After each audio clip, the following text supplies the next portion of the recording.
We're going to, all right, somebody hit record in progress. I was just going to hit the record in progress. We will be recording tonight's webinar and it'll be available for your viewing after the webinar. I wanted to welcome you all to our parent webinar series. It's co-hosted by the Alliance of Private Special Education Schools of North Jersey and the New Jersey Association of Special Education Partnership Schools, NJASEPS. The Alliance, the first organization, is an organization of more than 30 state-approved private special education schools in northern and central New Jersey, dedicated to helping parents and educators better understand and access appropriate program options in special education. Their goal is to see that parents, school administrators, teachers, and child advocates are well informed about special education needs of and the range of program options available for children, teens, young adults with disabilities, particularly those with complex needs. NJASEPS, formerly known as ASSA, is a nonprofit organization that represents New Jersey's private special education schools that provide highly specialized services to more than 10,000 infants, children, and young adults with disabilities. While the primary focus is the needs of students, NJASEPS also works to foster partnerships between its members, local school districts, and local communities. These collaborations not only enhance the quality of education programs, but they also ensure that students with disabilities are served in the least restrictive setting and have the greatest chance of returning to public school settings, while all providing information and referrals to anyone seeking appropriate placement of individuals with disabilities. NJASEPS also advocates directly for individuals with disabilities and their families while promoting programs and policies that protect and enhance their well-being, especially those that impact or interface with their education. I have entered both organizations' websites in the chat so that you will be able to have access to information on both organizations and also the recorded session of tonight's presentation when we can put that up following the presentation. I want to go over a little bit of housekeeping first before we start. Before introducing our presenter tonight, I just want to mention a few things, such as if we can stay on mute, if you can mute your phones, which I believe everyone was muted when you came in. If you can enter any questions that you have in the chat box, then at the end of the session, hopefully we'll have a few moments for questions and answers, and I can pose them to our presenter and she can respond. And I will be following them and taking notes throughout the presentation and kind of summarize and put those questions together. And we would normally announce our next webinar in our series, but we are at the end of our webinars for this school year. So we're currently working on setting up and arranging webinars for the upcoming year. So keep on the lookout on social media, on the communication tools that you found out about tonight's presentation, hopefully from a school that you're connected with, or the websites. And we will be announcing additional webinars that are going to be coming up in the future. So I want to pivot to introducing our presenter tonight. And it is my pleasure to introduce Laura Siclari. And she is an attorney and serves as of counsel to Parley Rackham, Parles bringing Reckham. over. I'm sorry, say that again. Parles Reckham. I'm sorry, Parles Rackham. That's I okay. said it wrong. Thank you for correcting me.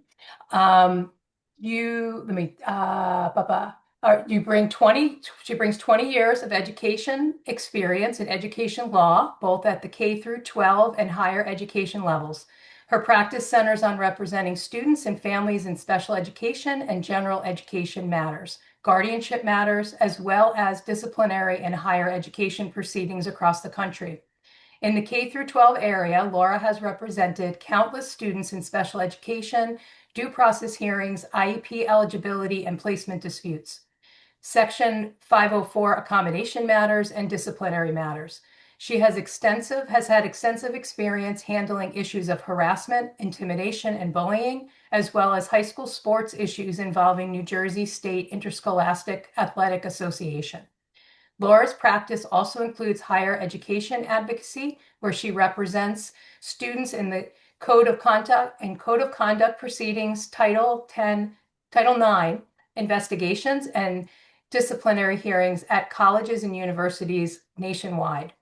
Laura has become a trusted resource for families navigating the increasingly complex landscape of student rights in higher education.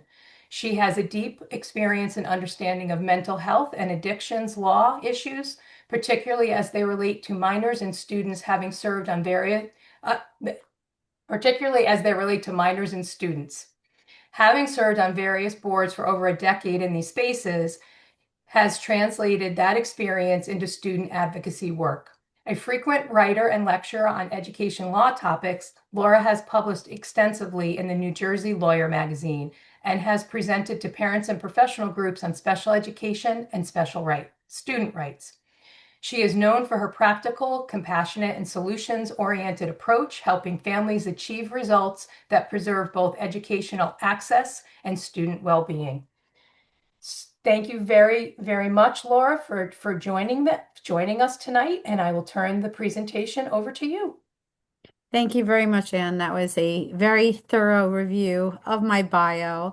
And it's funny, I need to update it now to say over 20 years because we're actually, I think, pushing closer to 25 years at this point. All right, so tonight's topic is much more narrowed. Sometimes I do general education law presentations, but this one is focused on the roles of assessments and professionals as they relate and intertwine to and out of district placements. So that's what I'm keeping the focus on. Okay, so my bio, I put one here, but she said it even nicer. I'm the founder and managing partner of Siclari Law Group, and I'm also of counsel to Parles Reckham. So what I'm expecting parents and caregivers to leave today's webinar knowing is anytime we're looking at a placement dispute at all, we want to be looking at starting with the needs of the child. We're not starting with a particular school and working backwards. And I say that because that is often the opposite when folks call me. So I want to kind of change the narrative about that. We're starting with the student's needs, not a school.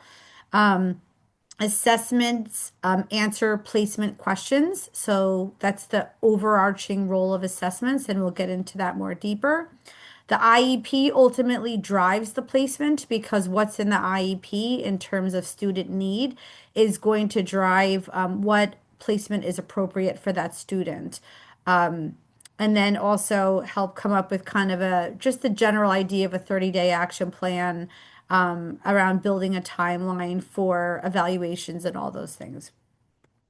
Okay, so federal law, so for just basic macro education law, special education law is based on federal law, which is IDEA, the Individuals with Disabilities Education Act.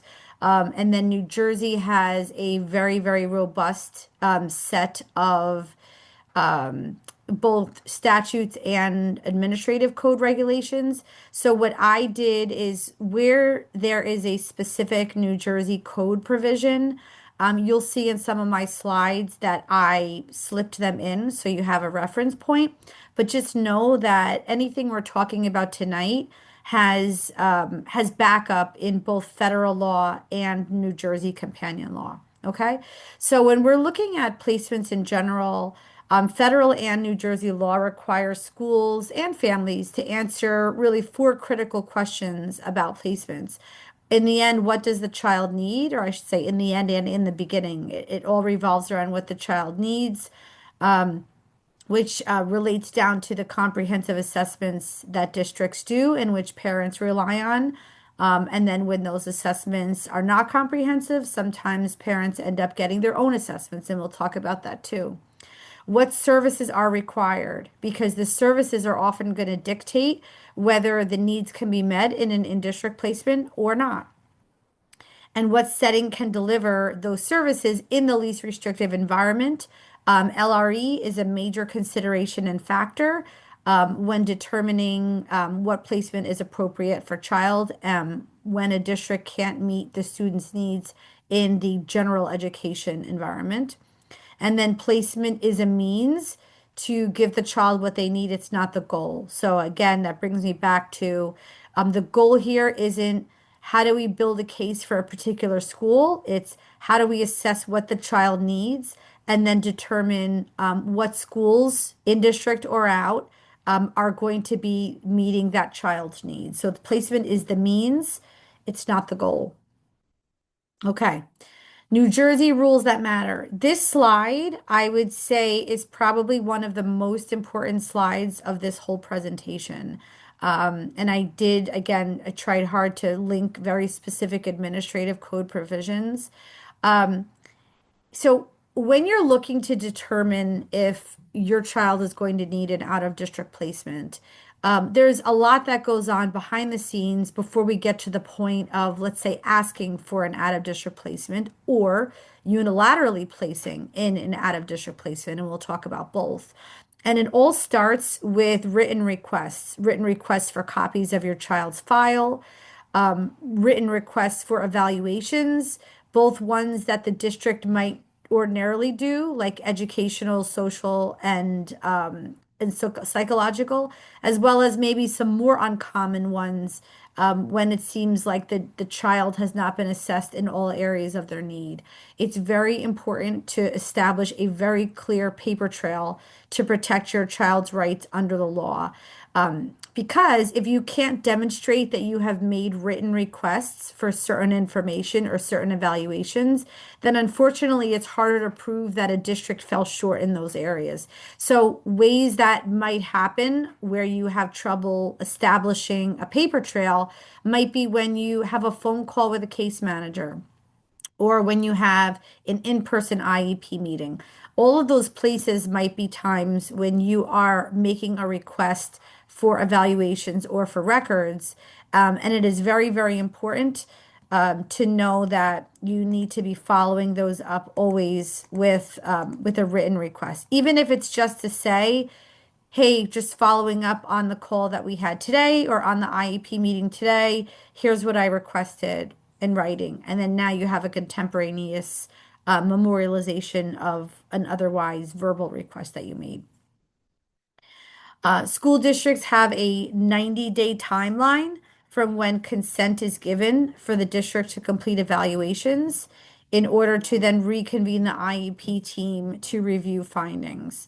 And it's important because what we're generally looking to have is evaluations done within 60 days so that you have reports that get generated and you can have an IEP team meeting within that last 30-day time period and comply with the 90 days. So keep in mind that regardless of whether or not you're running into summer vacations or holiday breaks around Christmas time, that 90-day timeline does still apply. So that is very important.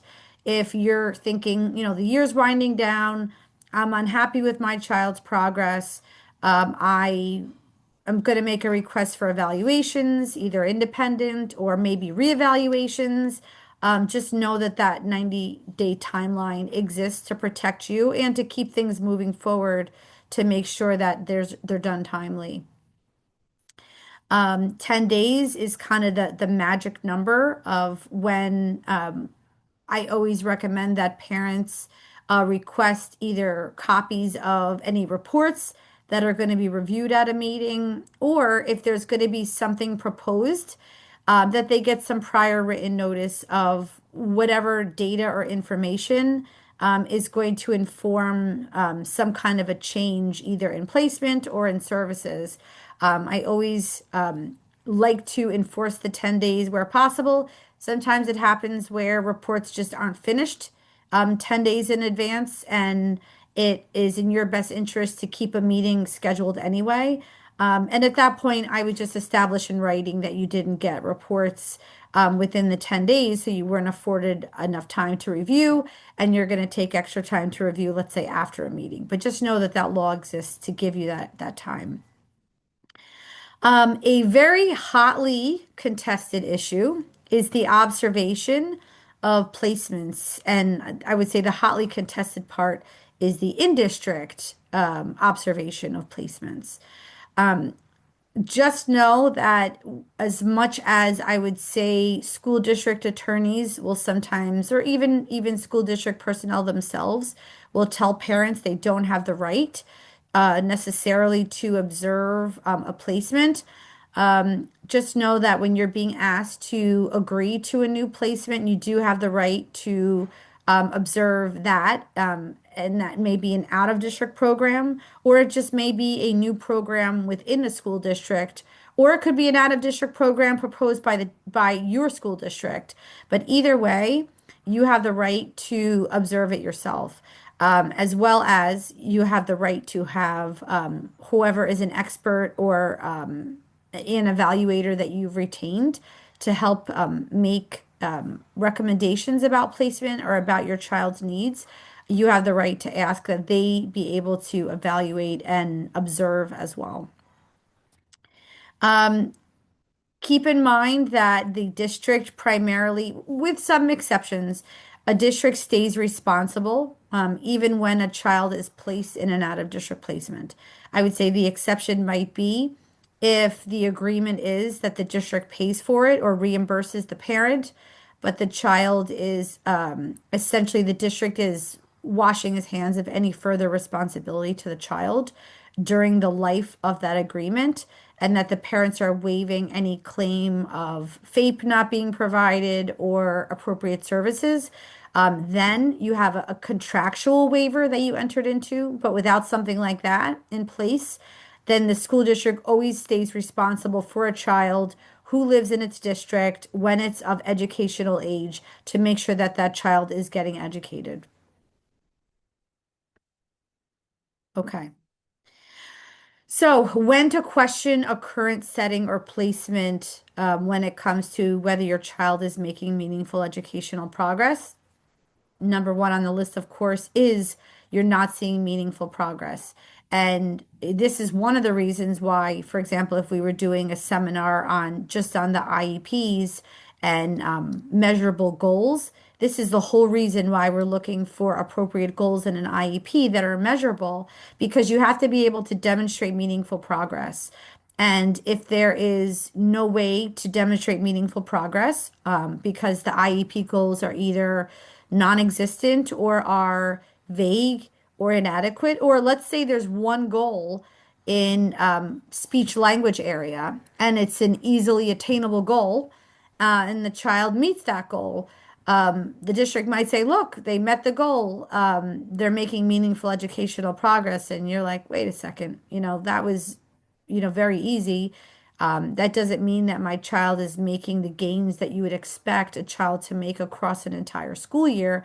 But again, if you can't demonstrate that the goals that were set for the child's have not been measurably met, or that it's the same goals year to year and they're not changing, or that they're just not something that's able to be reasonably measured, then you want to be able to argue that your child not making meaningful progress in academic areas, social areas, or behavioral areas, despite services that they're getting.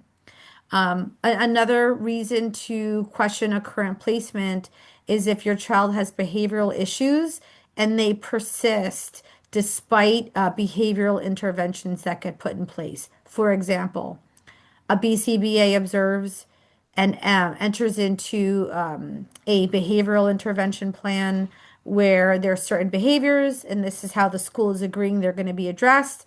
Or maybe the child is assigned an aide who supposedly has training on behavioral intervention, and yet the child is still getting pulled out of class or in a detention, or even worse, getting put into restraint holds as a regular course, and you're not seeing the behavioral issues getting better at all. That's certainly a very critical time to challenge and to ask questions about the current setting. Blatant service not being delivered.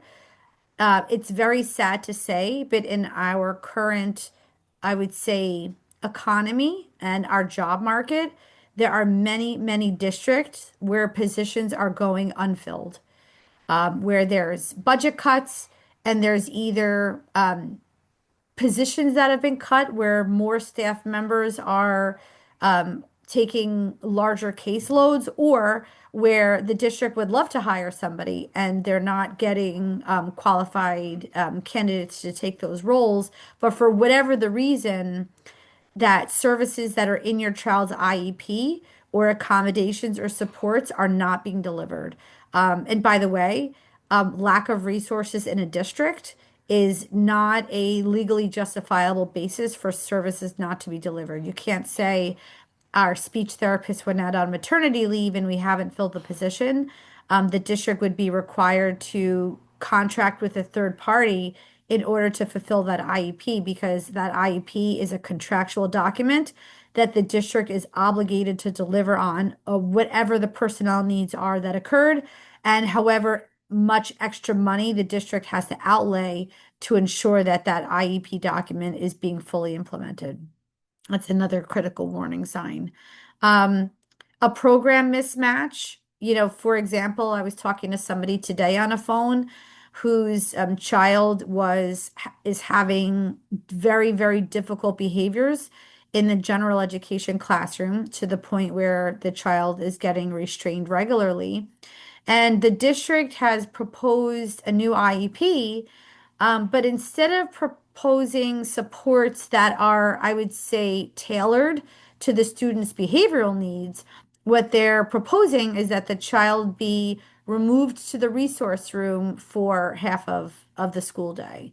Now, that of course was a red flag to me immediately, because, a resource room by design is meant to help with children who are having academic challenges that require, let's say, curriculum to be modified or just taught at a slower pace than in the general setting. Resource room by nature is not meant to be a holding room for children who are having emotional dysregulations. That's not what a resource room is for. So this particular child was actually um, academically average to above average. So that child definitely did not have an academic need to be in a resource room. So to say we're going to put him in a resource room just because his behaviors are challenging, again, would be a program mismatch to me. The program itself or the instructional approach doesn't fit what that child needs. Class sizes or environment not aligning with a child's learning needs or their profile would be another example. Transitional needs being unmet would be something else. If a child is getting older and there are post-secondary goals, or the child has functional needs in order to be able to potentially live a more independent life, if they are, let's say, cognitively impaired, and that there's no program offerings for that student that is meeting their transitional needs. Transitional needs are a federally and state required component once a child reaches a certain age. So that would be another example of when to potentially question a current placement. Okay. Then we get to testing and assessments that matter. There are multiple types of evaluations that could and can provide a complete picture of your child's needs. Now, I'm going to go through the list here and then we'll kind of go into further detail on some of these, but just know that, as I say at the bottom, no single test decides placement. All educational data must be taken together. But in addition, a child may not need all assessments that exist in the world. For example, a district is required by law under their child find obligation in New Jersey and beyond to assess children in all areas of suspected or actual need. So if a child isn't exhibiting finer gross motor skills issues, then they don't necessarily need OT or PT evaluations. That doesn't mean the district is deficient or delinquent in not providing them because that's not an area of suspected need for that student. So in general, we have educational testing, which goes into IQ, achievement testing, processing. I just see I don't have on here standard psychological tests that should be on here before we get to neuropsychological, but psychological testing as well as a social assessment. That's kind of the trinity of evaluations that districts are required to do it both in an initial evaluation stage and then in the triennial, every 3 year evaluation stages at minimum, educational, social, and psychological. And then we get into neuropsychological, which is a crossover between educational and psychological and does a deeper dive in a bunch of areas. And I will get into that a little bit more. I have a slide just on neuropsychs. And then we have speech language evaluations, which there's not one size fits all for speech evaluations for sure. And certainly, I would say, in general, speech evaluations conducted by a school district speech evaluator are generally much less comprehensive than, outside evaluators. We have occupational, we have physical therapy evaluations. We sometimes have feeding evaluations that are required, augmentative assistive assessments to determine whether any of those devices might help a child be able to access learning. And then sometimes medical input from treating physicians is needed. And actually, I'm seeing this more and more when we come to crossovers in more complex profiles of students that may have special education needs overlaid with the medical needs, such as, let's say, type 1 diabetes. Okay. So, common evaluations, as I mentioned, so starting with an educational eval, this shows where the student is generally performing in reading, writing, math, and related academic skills. Helps the team see whether the student's difficulties are mainly about skill gaps, pace, access, or the need for more specialized instruction. Um, there certainly are, I would say, more robust educational evaluators out there that will really drill down on subtests even further. Parents certainly can pay for a more robust learning evaluation on their own if needed. But the educational testing the district does, hits the main areas along with IQ. We have an FBA, a functional behavioral assessment, looks at what behaviors are happening, why they're happening, what triggers or consequences may be keeping them going, and why they're not getting dissipating about over the year. And it often gives the team a basis for a behavioral plan that is proactive and not just reactive. So FBAs often will lead to a behavioral intervention plan. Speech language evaluation looks beyond just the articulation of vowels and syllables and can identify expressive, receptive, pragmatic language, social communications, and augmentative assistive communication device needs. It's often critical to have a speech language evaluation done when a student is verbal but is still nonetheless struggling to either process, understand, participate, or even be able to self-advocate, may indicate that there's something more there than just a straight up speaking and speech issue. Occupational therapy evaluation assesses fine motor, visual motor, sensory regulation, motor planning, and day-to-day school functioning skills. OT evaluations can help explain why penmanship writing is difficult or where a child is fatiguing when they write. Transitioning from classrooms may be difficult, attention regulation, independence. One thing I would say to keep in mind with OT and physical therapy, which I'll talk about in a second, is keep in mind that there are often skills that are considered non-school based skills. So one of the areas where you sometimes will see a dispute is where a parent is looking for the district to provide OT or PT in skills areas that the district says that these aren't school-based skills. These are, home dressing themselves type issues. And the parents might say, well, yes, and if they're not able to tie their shoe at home, and they're walking around in school without a shoe tied, for example, and they're not able to lace them themselves, or they're having trouble buttoning their button on their pants, which is affecting their ability to use the restroom, then, these home-based issues are crossing over into school-based issues too. So a little digression, but that is an area of friction I sometimes see when it comes to the scope of OT or PT services provided in a district. So physical therapy evaluation assesses gross motor, mobility, balance, endurance, positioning, physical access needs, whether a student can safely and effectively move through the school day, navigate stairs, be able to move quickly enough between periods to get to their next class on time, and just general access to the environment without unnecessary fatigue or other barriers that can get in the way. Okay. Now, neuropsychological evaluations, I would say, have become common. They're also one of the most expensive types of evaluations, and for good reason. They are generally much, much more comprehensive than school-based evaluations that get done, because they're done at a much deeper level. They usually take 2 to 3 sessions to complete. They dive very deeply into students' areas of needs. They will often get into achievement testing, but at a much deeper level.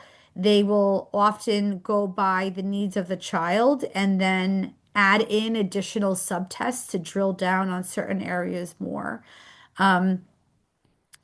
Traditional educational and psychological evaluations just often don't nearly go as deep. They provide general cognitive ability, school-based functioning, broad emotional behavioral presentations, but the neuropsych evaluation can help add why they're having difficulties with learning, regulation, generalization across areas, other executive functioning, as well as concrete programming implications. So there's nothing, I'm sure a lot of you would agree, more frustrating than getting a school-based evaluation where there are needs of the child discussed, but then when you're looking for what is the recommendation in terms of a mode of therapy or a type of placement or applied behavioral analysis for somebody with autism, and you're looking for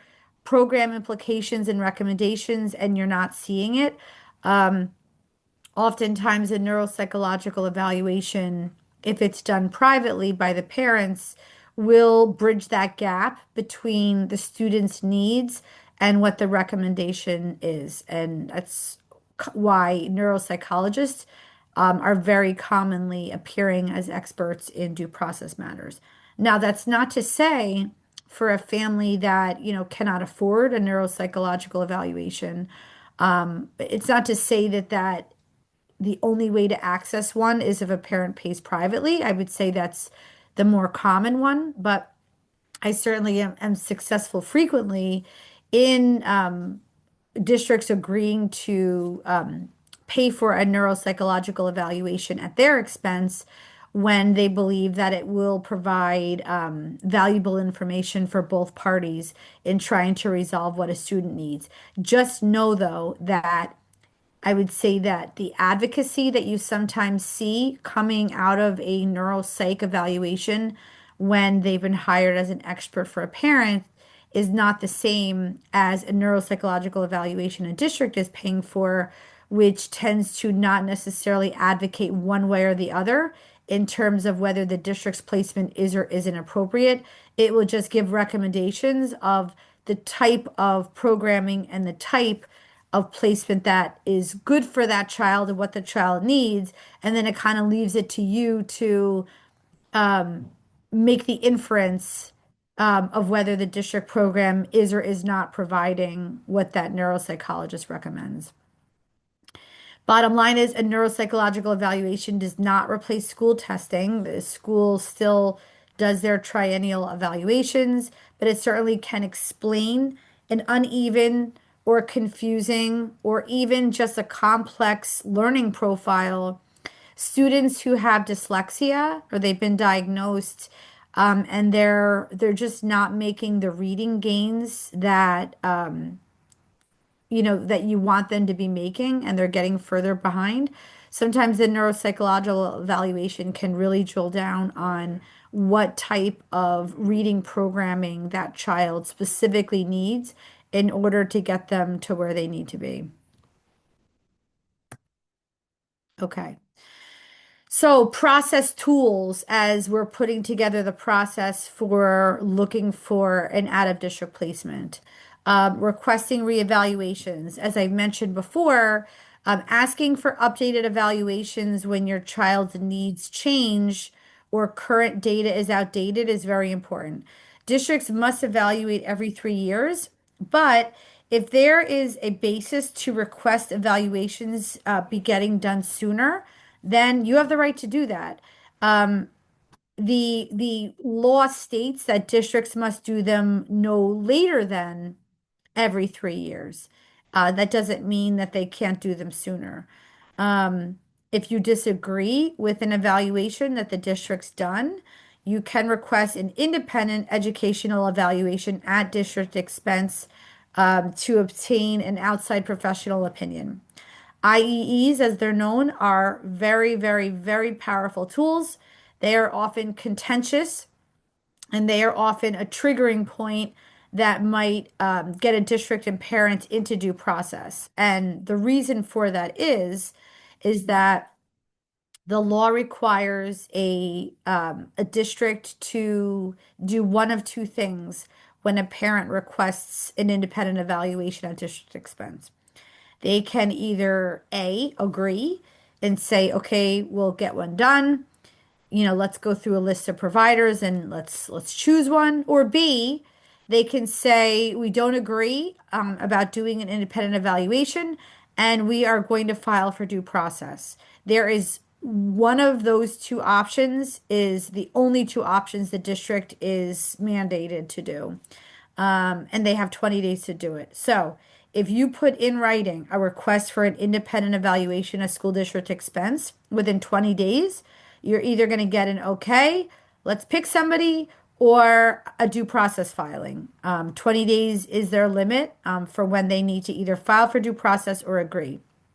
Keep in mind that the triggering right to an independent evaluation is when you disagree with an evaluation that a district has already done.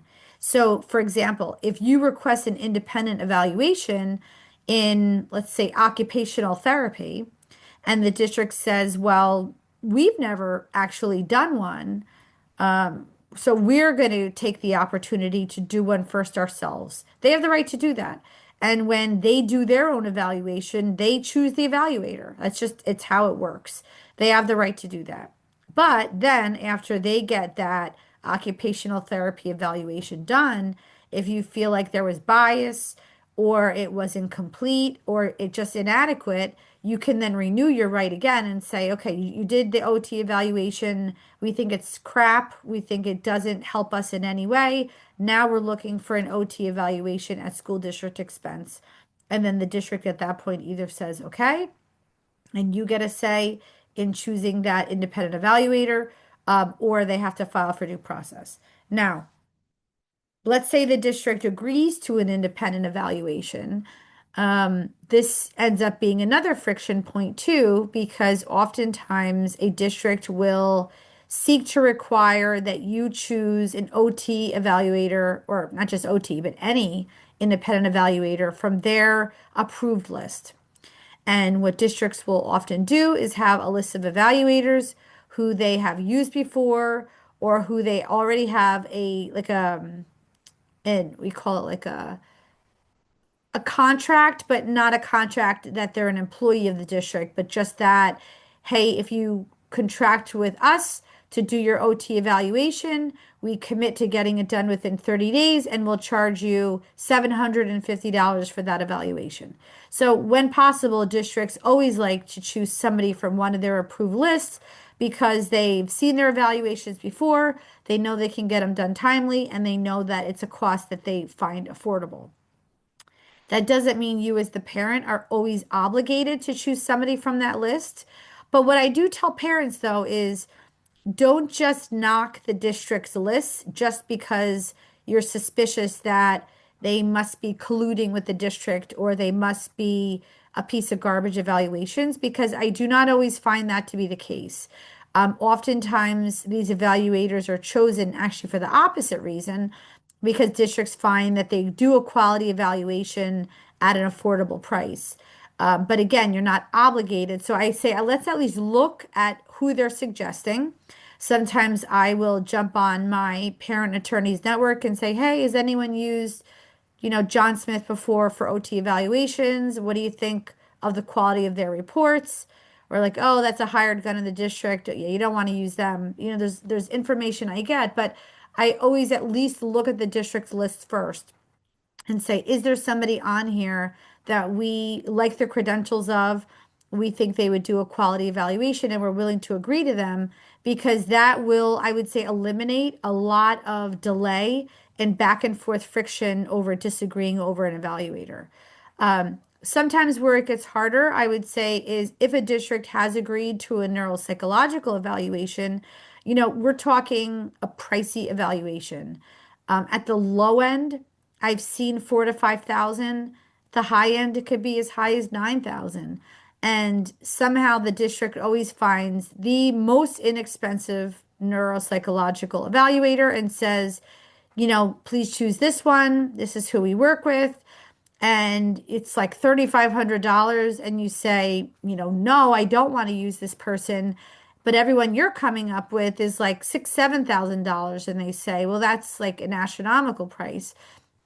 My argument to them is, well, I don't know where you found this guy for 3,500, but that's like so below market that there's nobody else out there that's doing them even nearly that price. And it's not our obligation to pick the cheapest provider. We want to make sure they're qualified.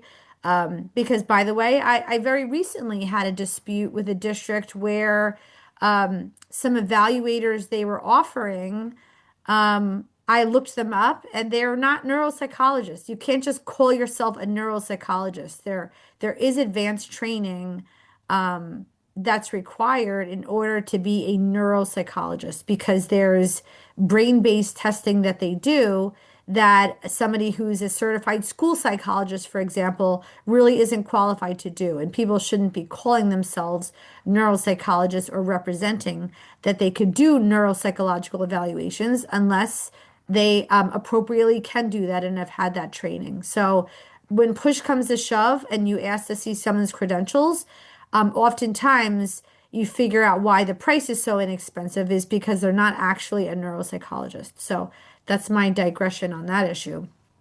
3 year cycle, I mentioned triennial evaluations. The goal, though, is not for the 3 year mark for the district to say, oh, we've come on the triennial evaluations. Let's start getting the process moving. Because remember, I said they have 90 days to do that. So if you've already hit the 3 year mark and now you got to start scheduling evaluations and then we're going to push this out another 90 days, like, no, the answer is we want it so that the reviews get done by the 3rd year, we have the reports. Like by the end of year 3, we have the reports and we're talking about what the outcome is and we're planning for the next year's IEP. Well, I'm not going to say occasionally, it happens more than it should, is where I get involved in a case and I find out that parents have been asked to and agreed to waive triennial evaluations. There are very, very, very few occasions when I would ever recommend waiving reevaluations. One of them might be if you're lucky enough to enter into a multi-year settlement for an out-of-district placement. that's spanning, 3, 4 years, and you want to waive reevaluations during that settlement period, like that's understandable if you guys have already agreed on the school, and it's something the parent's happy with. Maybe if the child is, even then I hesitate, but possibly, because sometimes parents have said, if the child is so cognitively low functioning and let's say nonverbal, I had a student who was older. He was 19, I think, or 20, and he was a quadriplegic, and there was very little he could do. The family and the district, they knew what his abilities were. They were already adequately serving that person's needs, and there just was no need to put him through a triennial evaluation cycle when there was really no meaningful data and input he could even give. And the parents were the strongest proponents of waiving it. And in that case, it's understandable. Other than, very, I would say, unique exceptions of triennial evaluations provide data. So there is no basis to really to waive it in my view. And when districts try and fast talk to get a waiver, that's when I would pause and take a step back and said, wait a second, aren't don't doesn't my child have a right to these every 3 years? Like, why are you recommending waiving? The child was in fourth grade. They're now, getting close to seventh. Do you not think that there's changes in their learning profile from elementary school to middle school? Of course there is. Another issue with evaluations is sometimes you get a parent where English is not their first language, or just educationally, they don't even understand what they're hearing. And I get very angry when I hear that a parent has been railroaded by either not understanding what they're waiving because of a language barrier or just an understanding barrier, and having that be take advantage of. So I am a very strong proponent of making sure that families get the triennial evaluations that they're entitled to. Another important processing tool is building your records about your child. If your child has attended multiple school districts and there's been a building of data over time, you may need to go back to prior school districts and make a FERPA request for your child's educational records. Certainly, with your current school district, you want to collect all report cards, progress reports, incident reports, copies of evaluations. If there's been evaluations and data taken on your child by any evaluators, you want copies of that. If there is somehow a disciplinary record you're looking to challenge and you want to say, hey, my child has an IEP and they keep getting detention after detention for behaviors that are due to their disability, and you're looking to challenge that or say, clearly, you're not able to manage my child properly in district because your solution to his behaviors is to send him to the principal's office to scribble on a piece of paper and color. And that's not a solution, but you really don't have the record to back it up of how many detentions or times your child was actually sent to the office in a year. These are all things that you want to gather. Restraint hold reports. If there's any talk about your child being restrained under New Jersey law, they need to do an incident report with a form about that. And you're entitled to have a copy of every one. Nursing records of your child, going to the nurse, all of that can all be valuable information that you can use to build the argument for why your child is not being appropriately serviced in the program offered by the district. And then, as I said, student observation or classroom observation are both very, very critically important tools when you're going through the process of out of district placements. One second, I'm getting thirsty. All right. So, making reports placement ready. Obviously, sometimes that is easier said than done because you're not necessarily in control of what reports, contain, especially when they're done by district personnel. But certainly look at the information or learn how to extract the information that's going to help drive the appropriate placement decision for your child. So when you're flipping through an educational or a psychological evaluation, most people jump to the raw data or the tables and they see numbers. But in between those tables are the narrative sections that will often provide much more information about deficits in learning areas and daily functioning issues, focusing on patterns in the child's learning profile, how they learn, how they process information, how they respond to instruction. Do they get a verbal instruction and then it needs to be reinforced one to one? A lot of that information does make its way into reports, and those can be very, very important. Asking for program features. If somebody has been evaluating a placement or one's being proposed, you need information about class size, teacher student ratio, assistant or aide student ratio, what instructional method is being used. So you say it's a pull out learning or a reading class taught by somebody who's doing multisensory reading instruction. Well, what specific instructional method is being used? Our support systems being used for your child that matches their profile. You want this to all make their way into reports. And if some of this is missing from reports, this is when, again, you want to start thinking about, do we need to ask for an independent evaluation to get this missing information?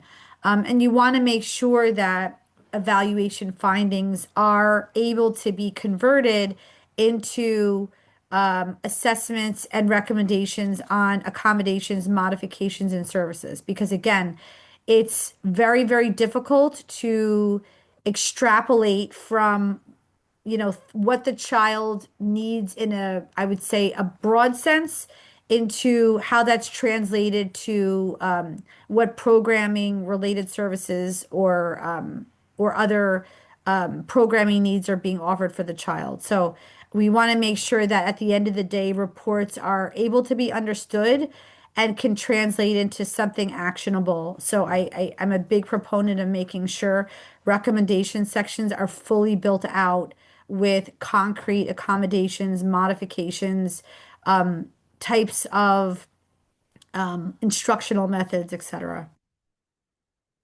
Okay. Behavior and mental health.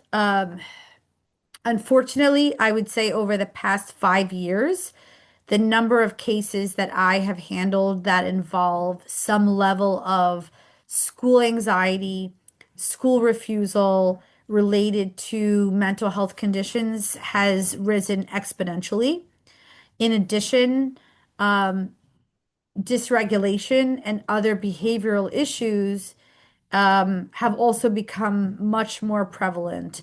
And it's very, very, very important when determining what is an appropriate placement for a child to really get all of the available information and to try and crack the code. Because in many ways, I would say these are the most complex learning profiles.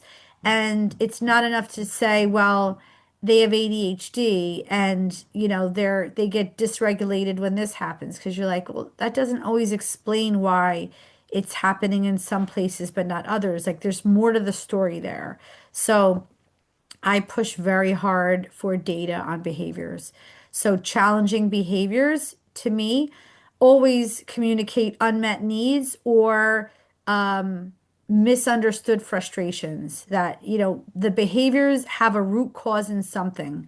They have a root cause in fear. They have a root cause in avoidance. They have a root cause in frustration over feeling like nobody understands, but they have a root cause in something. And evaluations require the right type of evaluator to identify the function or the purpose behind the behavior. And not everybody is a magician where they're going to look at a child and say, oh, I know exactly the function of his behavior. It may take multiple observations by different people to really come to an understanding about what the child's behaviors and what the data of the behaviors are showing. in order to help develop effective interventions for the child. And then sometimes, unfortunately, when you get into a situation where I would say a child gets pigeonholed as being a behavioral problem, or when districts start resorting to restraints on a child and behaviors start to increase, and they say, oh, well, this is escalating, we have to do more, when in reality, oftentimes the child is responding to the environment and things are getting worse because the child is now feeling like they're in fight or flight mode and they're like fighting for their life now. Or they're feeling like they're totally misunderstood, that now the minute anybody acts up in class, everyone's looking to little Johnny as, of course, he's the culprit because, he's the, the behavioral problem in the classroom, which is another problem. And it's not parents who call me and they say, I feel like my child has become labeled. It's not in their head. Oftentimes, it's a very real thing. And only when you have a neutral observer in the classroom does that sometimes become apparent. So it is very important to get data from all areas, both from in the district and potentially neutral. A functional behavioral assessment, as I mentioned in FBA, should be done by a certified behaviorist. Not just anybody is qualified to do an FBA. Those identify when, where, and why behaviors occur. And it's sometimes a hypothesis until somebody tests out interventions and determines whether they work or not. So it's not like an FBA is always accurate. Sometimes it needs to be modified when you come up with what you believe are the when, where, and why of behaviors, and then you come up with a behavior intervention plan to address the behaviors, and then you find that the interventions do or don't work, and then you may need to reassess some conclusions that were made in the FBA. So it's sometimes a multi-step process to really drill down on what interventions can either teach replacement skills or what, modifications to the child's environment might help with the behaviors as well. Identifying the function is also important. Common functions including eloping or escaping, trying to get negative attention in order to avoid a task that's not preferred. Sensory regulation, children who are highly, highly sensitive to noise, to touch, to people being in their space might act out behaviorally, and it's a function again of a sensory issue. And then clinical input, especially from mental health professionals, are critically, critically important. I cannot stress that enough, especially when yes, I would say most especially when you have a student who, let's say, is already identified by the school for having some learning issues. Maybe they have a learning disability or a speech language issue, and they're getting targeted IEP services for a learning issue. But then they start to develop tardies, avoidant behaviors about school, anxieties around school, and the district is looking to, let's say, enforce its attendance policy. Maybe they're threatening to send the parent to truancy court, to municipal court, and they say, well, the child is getting services already for their learning disability in reading, and these other things are just, the child's like intentionally, avoiding being in class. In cases like that, and I'm describing at least three cases I have right now with very similar profiles, it is highly important that if the child is being followed by or is now being evaluated by a mental health professional, to say, wait a second, just because you have this child classified as specific learning disabled does not mean that you are off the hook in evaluating them in other areas of need. And especially a child getting into middle school years where, those are some of the hardest years of a typically developing student's life, much less a student with other challenges in a special education forum, that there may be a mental health or medical reason why these other things are happening, and we need to tag in a teammate, as I call it, to get some mental health supports from clinical professionals who can say, hey, this child might also have a learning disability, but the child also has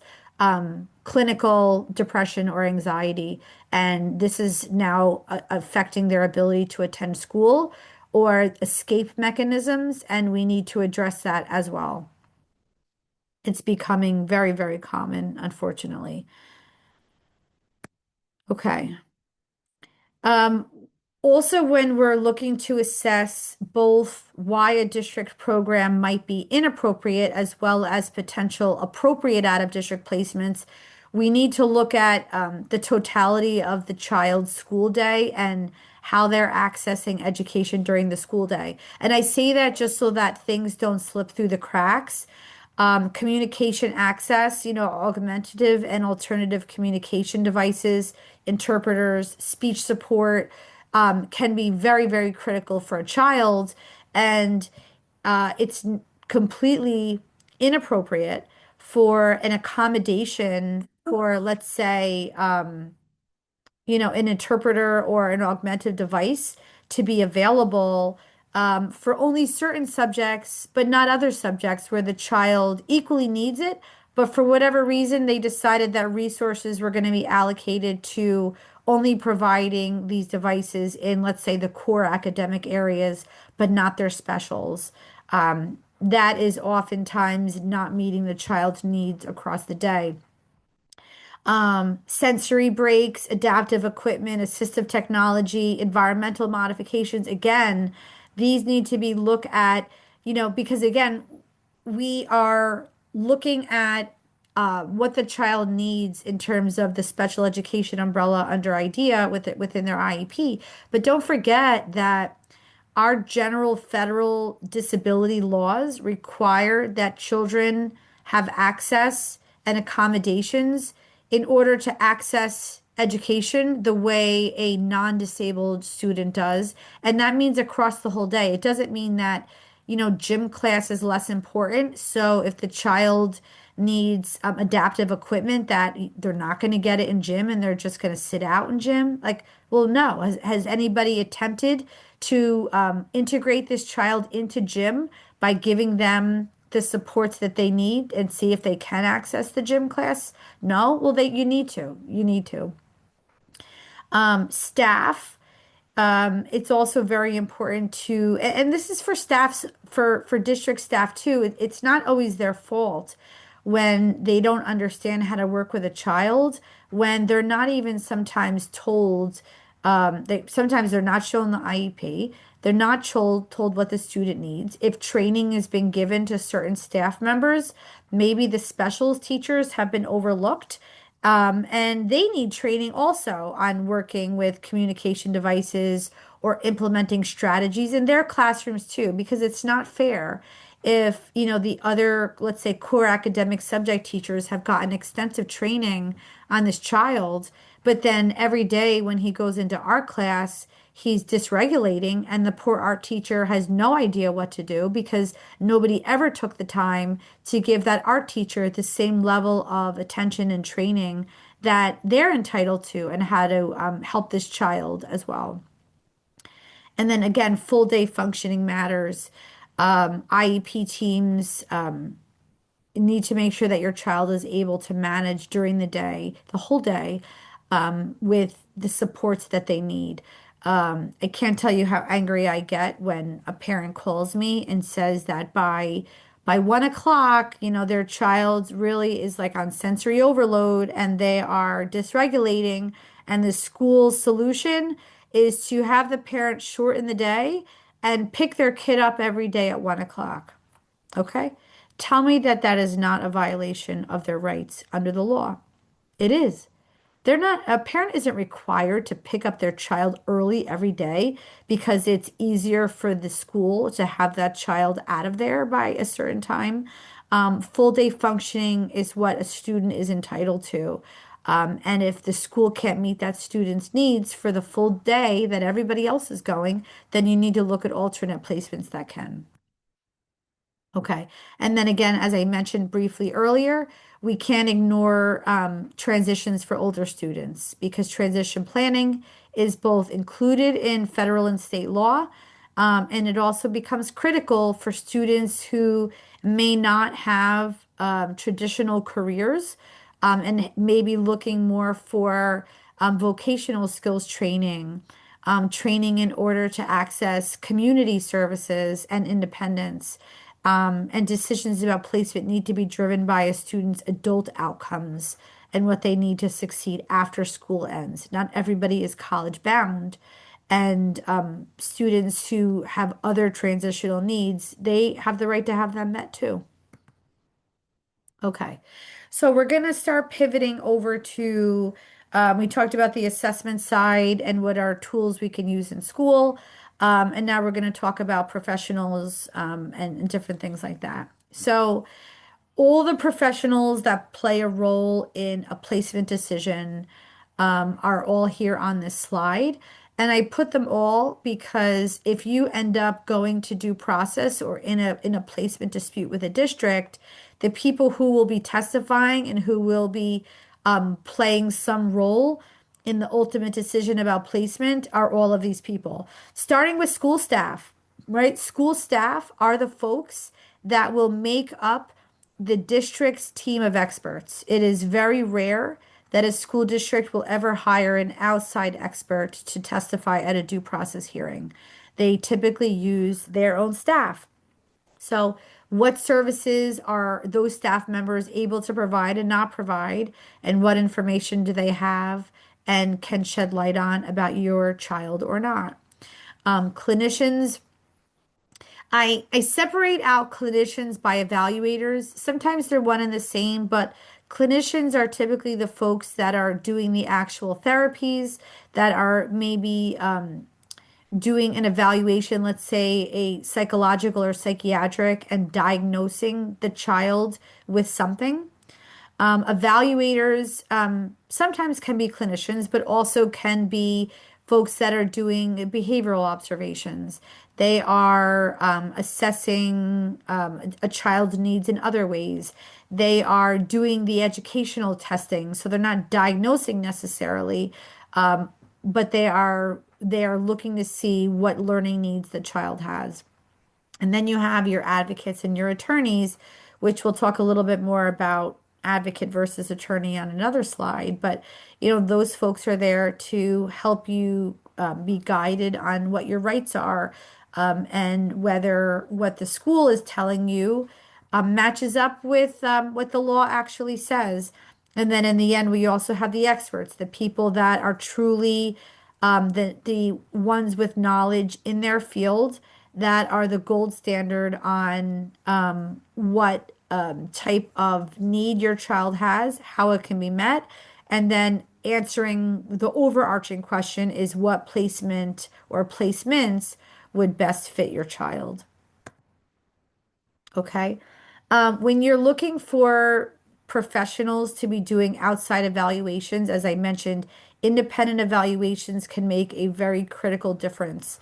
And it's very important when selecting outside evaluators and getting those outside evaluations by those professionals to help bolster a case potentially for an out-of-district placement. We want to make sure that we're setting them up for success too, and also that we are speaking to them and making sure we are on the same page about what their report will or won't contain. And that's important of a conversation to have before you decide whether to hire them. So, providing the evaluator a complete record is very important. School reports, IEPs, any relevant medical documentation, prior evaluations. These are all important for a complete picture for that evaluator. Ask them direct questions about what services you're concerned about that your child is either not getting or wondering if the child needs them. Settings may be the setting where the evaluator tests, as well as the setting where your child can best make meaningful progress, and outcomes that you're concerned about with your child's educational progress and their placement. And then asking for the evaluator to address alternatives. You know, what would happen if the current placement or current services continue versus if they change? And then I always ask, especially if you are paying for and hiring the evaluator. Now, listen, they're not a hired gun in the sense that we are always looking for the evaluator to give their honest opinion about what your child needs. Like, you're not looking to hire somebody just to yes you, because chances are, as the parent, you might think you know what your child needs, but you're really not an expert in the area. So you want the evaluator to give their honest opinion, but at the same time, if the honest opinion is in your favor, you want to make sure that they really go to bat for you in their report and they're not just making generic recommendations that are wishy-washy, that can be read either way, and that really don't state one way or the other whether the current placement versus a different placement can meet that child's needs. So you want to have them get specific about what program features, staffing ratios, what measurement tools they're going to use and they're going to talk about, and make sure that they will make placement recommendations. Because if they're not going to make placement recommendations, then you need to know that ahead of time, because in the end, if you may end up in due process, you do need somebody other than you, the parent, to be the expert in the room, giving a placement recommendation. That's like one of the most critical pieces to making a successful case for an out-of-district placement, is having somebody other than you, the parent, who has expertise in the area, to have an educated and qualified opinion on what placement recommendation they're making. I can't emphasize that enough. Oftentimes, a case will make or break on that issue. And there is oftentimes, unfortunately, a bit of a bias in the favor of district personnel, that they're the experts and they know what they're doing. So if you have this group of experts, from the district, who are specialists and they're educators, and then you have only a parent with explaining why they think their child is regressing, it's much more likely that the judge may chalk up the parent's opinion to the parent just being a loving parent and wanting what's best for their child, but not necessarily having an educated and accurate assessment of what their child needs. So we want to avoid that altogether by having qualified professionals doing an outside evaluation that is going to advocate for something particular for your child. And one last point on that before I go on is, I always ask experts to be brutally honest with me. And if they assess the child or review the records and their view is that the case is not as strong as either I or the parent thought, or they think that the district's offering is appropriate, I want to know that way up far in advance, because that's meaningful information for both the parent and me to think about. And also, if we disagree, we want to know that up front, because maybe we need to get a second opinion by a different expert. But either way, I don't want anyone to ever lie or feel like that they're a hired gun that needs to just create a report that supports our position. I want to know that that expert genuinely believes and agrees that what we're looking to accomplish for the child is what the child needs.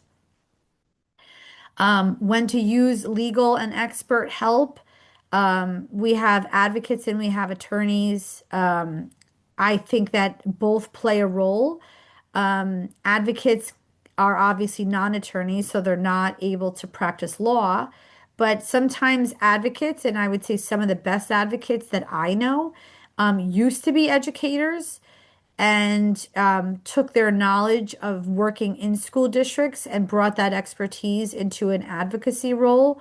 And they can provide guidance, support through the IEP process, IEP meetings, and help understand options before you need to hire an attorney potentially. And oftentimes, advocates do charge a significantly cheaper hourly rate than attorneys.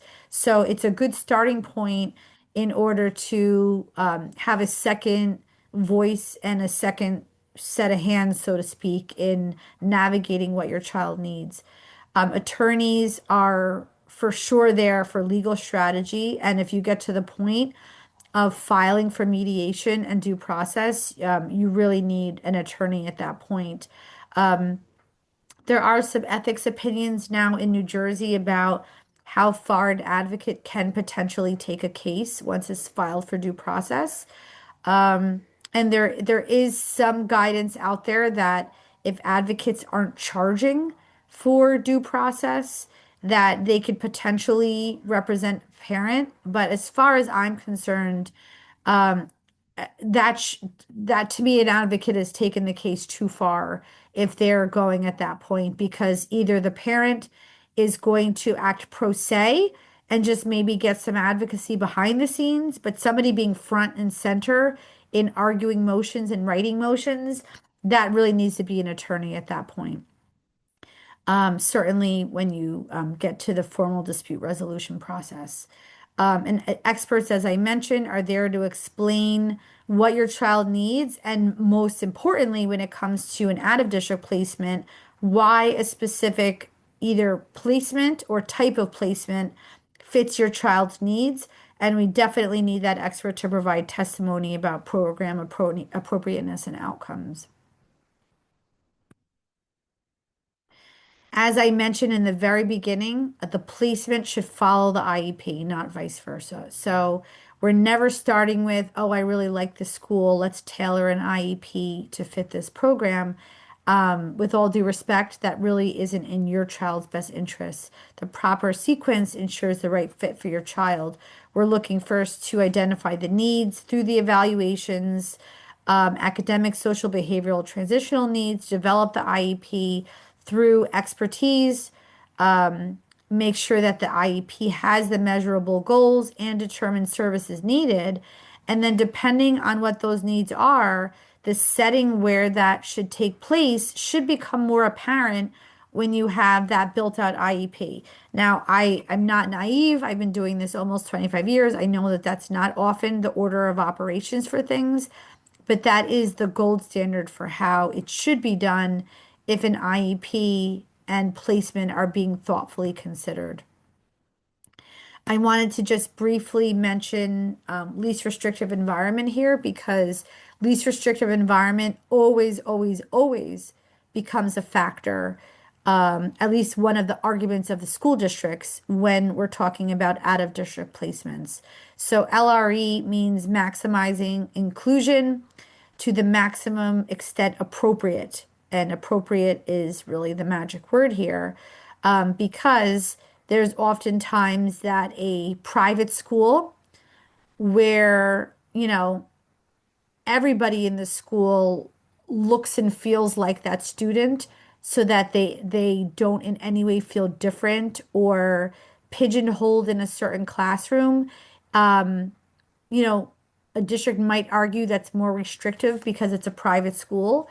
But if the child is able to access all programming, all classes, they're roaming freely throughout the day, they're mixing with all different kids.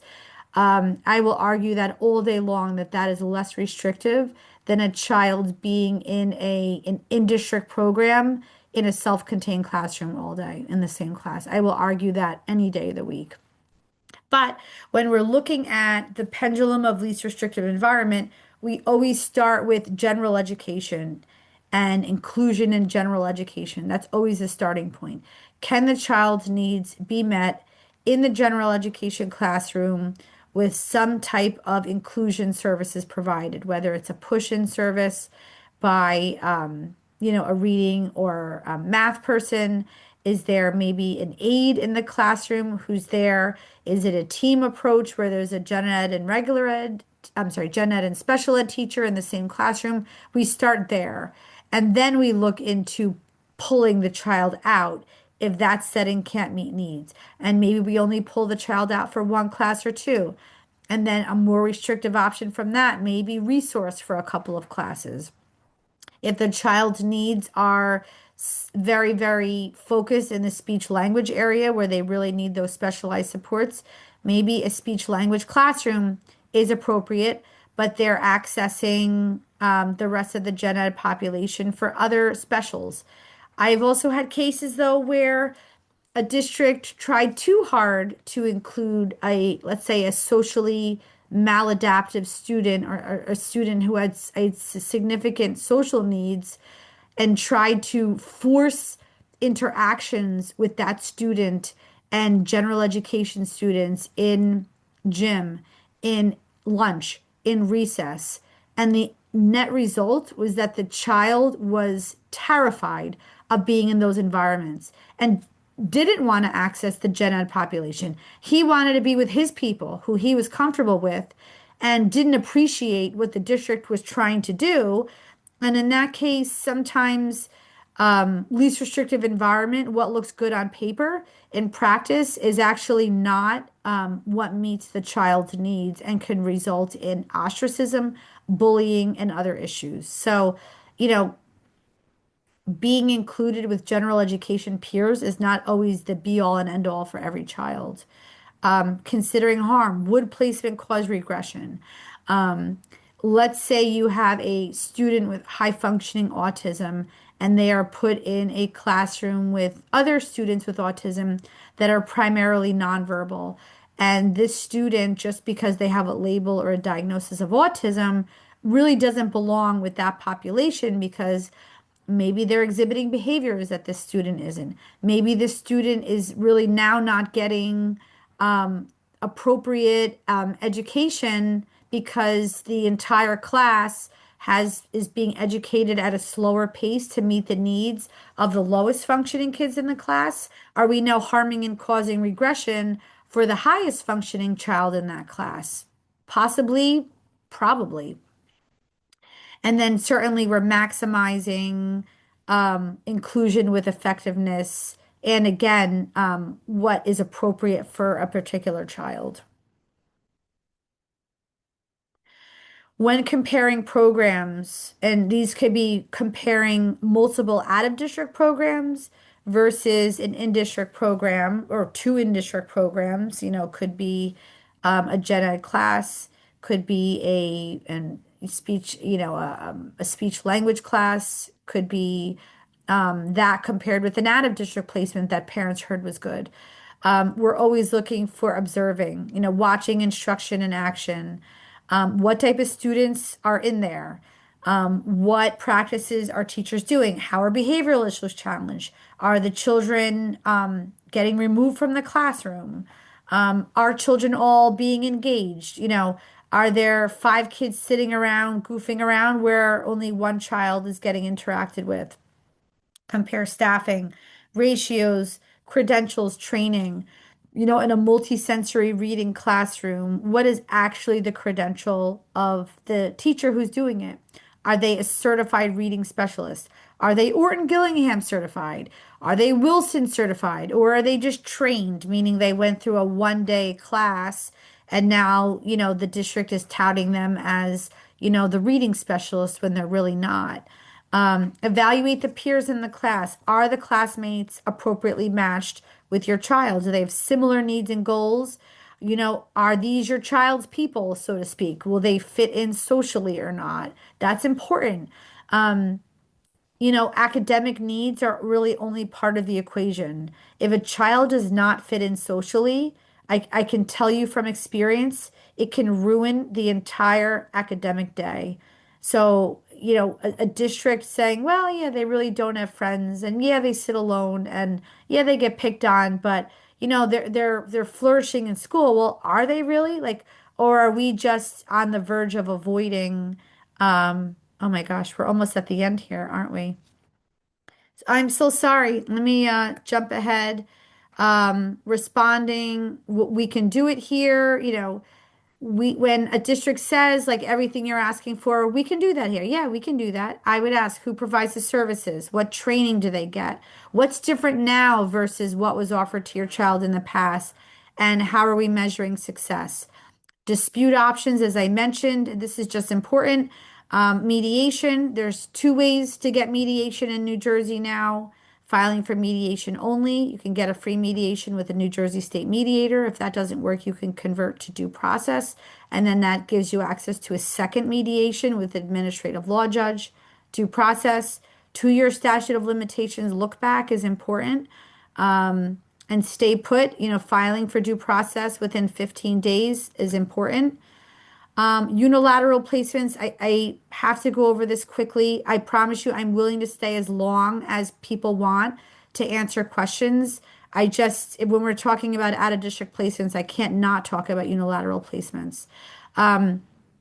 So when a parent decides that they're fed up with waiting for the district to come to the table and they're able to afford putting a student in an out-of-district placement unilaterally, what that means is that the parents are taking on the financial burden of paying for that themselves, running the risk that they're not going to get reimbursed by the district, and they're doing it anyway. The reasons to do it are that the IEP is inappropriate, the private placement meets the needs, and the way to do it is through a unilateral placement letter, which must get provided in writing to the school district at least 10 business days in advance of moving your child out of the in-district program. That letter must include the basis for the unilateral placement, like meeting, like how they're failing to provide FAPE, and that you are intending to seek district reimbursement. You then wait the full 10 days and you don't sign a contract. I mean, I understand sometimes you have no choice, but I would say the best practice is truly not to sign a contract with a private school until after you let that waiting period happen. Because I promise you, if you end up in due process and the district gets a copy of your contract and they compare the date that you signed it with the date of the unilateral placement letter, I can promise you that I've had that work against me where a judge said, see, the parents never intended to let the district come to the table and work collaboratively because they had already signed a contract 2 months before they even sent the unilateral placement letter. And then a judge can decide whether it's equitable or not to have the school district pay, considering whether the district had a fair opportunity to evaluate the child and to respond. Okay, now we're up to questions. Wonderful. Thank you very much, Laura. That was really informative. We do have a couple of questions. Sure. The I was writing it down. Okay. What suggestions do you have for approaching a new district for proper placement when you move to a new town, especially when the child is already in an out-of-district school placement?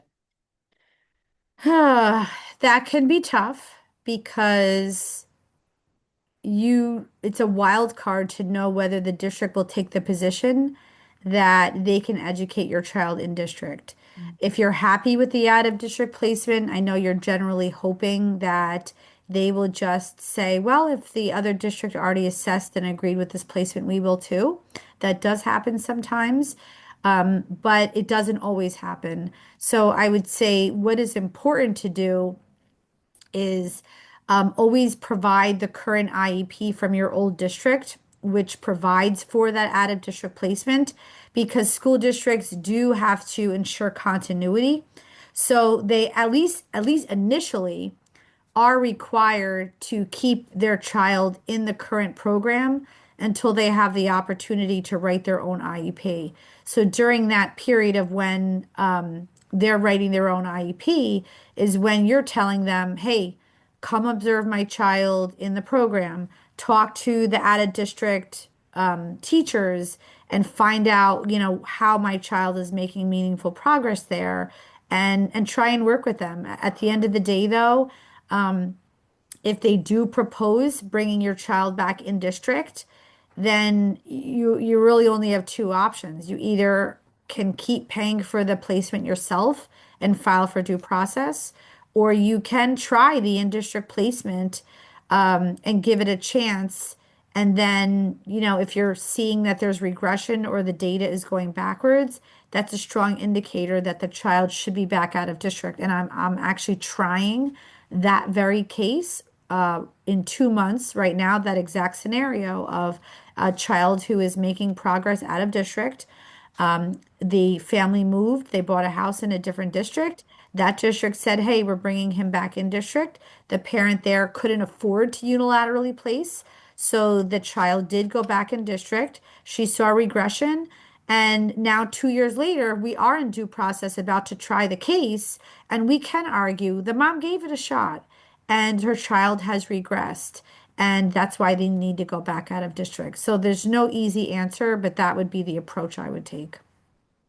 Do you have any recommendations on when the clock starts from a parent moving from one district to another? So when they're enrolling with the new district, how long does that district have to make a decision in terms of supporting the current placement and enrolling that child? Well, it all depends at what time period in the school year that you're changing districts. If you're moving over the summer, where the child isn't may not be currently in school, or maybe they're in an ESY, they're in an extended school year.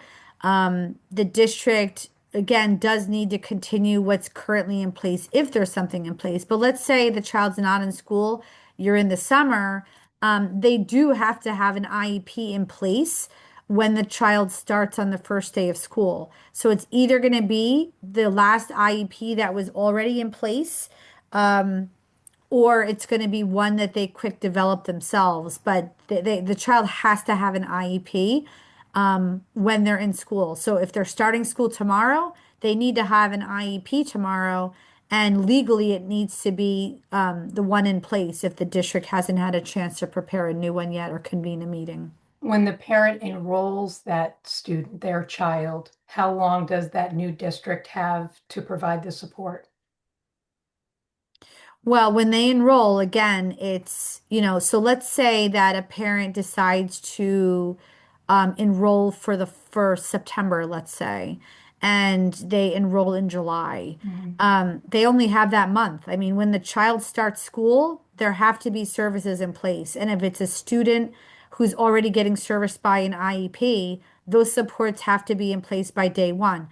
In practice, does that sometimes not happen? Yes, especially if there's a resource issue at the district or a staffing issue. But again, that may come out later in a compensatory education claim. But they are required to have that in place like right away. If whenever your child is meant to be in school, they have to have those services in place. Thank you. The next question is, if my child is having behavioral challenges in aftercare, but not during the school hours, can the school say that he does not need a 504 plan or an IEP? So I'm assuming by this question that we're referring to an aftercare program that is put on by the school district. Like maybe it's a third party provider, but it is like being held, let's say, within the school. So children are, I will say this is a more friction-filled issue because it is common for, especially when there's a third-party provider providing it. So let's say like a local YMCA is providing a school district's aftercare program. Because they're an independent entity, they do have the right to decline potentially to take a child. At the same time, they are also providing the school district's program. So in some ways, are stepping in the shoes of a public school program.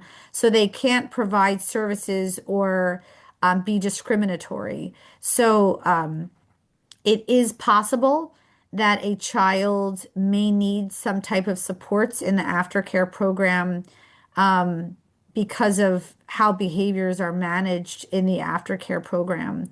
But I can tell you that that is often a disputed issue because at the end of the day, the school district can say, we make aftercare programs available at an affordable price, but it's still a private company providing it. And if they feel like they can't meet your child's needs, they may say they can't be in it. And then that may end up being an ADA claim that you're making, that they're violating your child's rights. I can tell you that this is not an easy issue at all, aftercare issues. Thank I you. would probably fight for the 504 plan. But again, if it's only happening in aftercare and the district isn't seeing it during the school day, I can see why they may be resistant to doing it. Next, how common is it for a disabled student to be dropped from having an IEP after a private out-of-district placement? And there's a follow-up to that. Do you want me to stop there or read the follow-up? Read the follow-up. Yeah. Okay. When the student needs to have an IEP, who does the evaluation? Does the private school need to ask, or does it come from the parent? My experience is that the private school needed to ask the New Jersey Commission, which set up the eval through the district of the school. So what they're saying is this, where the private special education school was placed, that was where where the evaluation came from, not where the student lived, not the sending district. So there are a couple questions Well, here. okay. How So common? Yeah. in the initial question, I just want to make sure I Mhm. understand it. Yep. It says an out-of-district placement. Is this a unilateral placement or is there a public school district writing an, okay, so she wrote Mhm. unilateral. So parent does a unilateral placement and requests school district reimbursement. Is this a case where you file for due process or you don't? Sending district settled. Okay. So if a unilateral placement case gets settled, um, and if in your settlement agreement, part of it was for you to agree to unenroll your child from the district, which sometimes happens. I don't necessarily like to write agreements that way, but sometimes that does happen where it says the child's unenrolled. A private school, so when they're unenrolled, they don't have an IEP. In a private school, they would get an ISP, so it's like a service plan, lesser services than you'd get in the public school district. But for the private school to then decide they don't need any services at all, could potentially be discriminatory, but services are at that point provided through the town and the county. It's I would say if it, and I hope this isn't a parochial school. If it's a religious school, then there are actually even fewer state and federal laws that religious schools have to follow. And they're actually held to very few anti-discrimination laws at all. Disability is like the only one, but I feel like they skate by a lot of the time. What you're describing seems very complicated to me.